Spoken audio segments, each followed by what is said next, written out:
level ဆိုတာပါလေဘလို့ချင်းတွေမှာမြင်ရတာလေဘာကြောင့်မြင်ရတာလဲ level ဆိုတာကတာမန်ကိန်းကနန်းတစ်ခုအနေနဲ့မဟုတ်ဘဲနဲ့သူ့ကိုတော့ engineer မောင်းလို့ခေါ်တယ်ကိန်းကနန်းအပူလေးတွေပေါ့နော်အထူးသဖြင့်ကတော့အဲ့ဒီထဲမှာ level ဆိုတဲ့ကနန်းလေးကတော့လူကြိုက်များပြီးတော့လူတွေအများစုနဲ့ရင်းနှီးပြီးသားဖြစ်တဲ့ကနန်းလေးဖြစ်တယ်ဆိုအဲ့ဒီကနန်းလေးကဘလို့ချင်းတွေမှာမြင်ရလဲဆိုလို့ရှိရင်တော့ကိုယ်ကိုစောင့်ရှောက်နေတဲ့စောင့်ရှောက်တွေ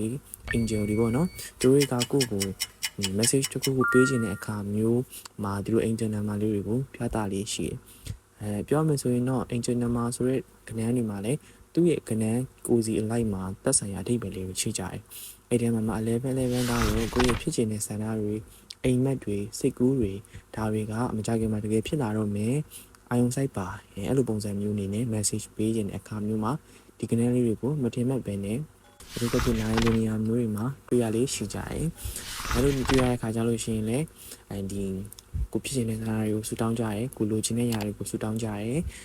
အဲ့လိုမျိုးလိုချင်အဖြစ်နဲ့ကိုယ့်ရဲ့ဒီဆန္ဒတွေကိုပြည့်ဝစေရလို့လူများကတော့ယုံကြည်ကြတယ်။အဲ့လိုဆူတောင်းပြီးတော့တကယ်ရသွားတဲ့သူတွေလည်းရှိရပေါ့နော်။အခုကြည့်နေတဲ့သူကရောအဲ့လိုမျိုး angel number လေးတွေကိုမြင်တဲ့အခါမှာရောဆူတောင်းပြီးရဲ့အခါဆူရောပြဘူးလားဆူရောတောင်းဘူးလားဒါလေးပြောခဲ့ပါအောင်နော်။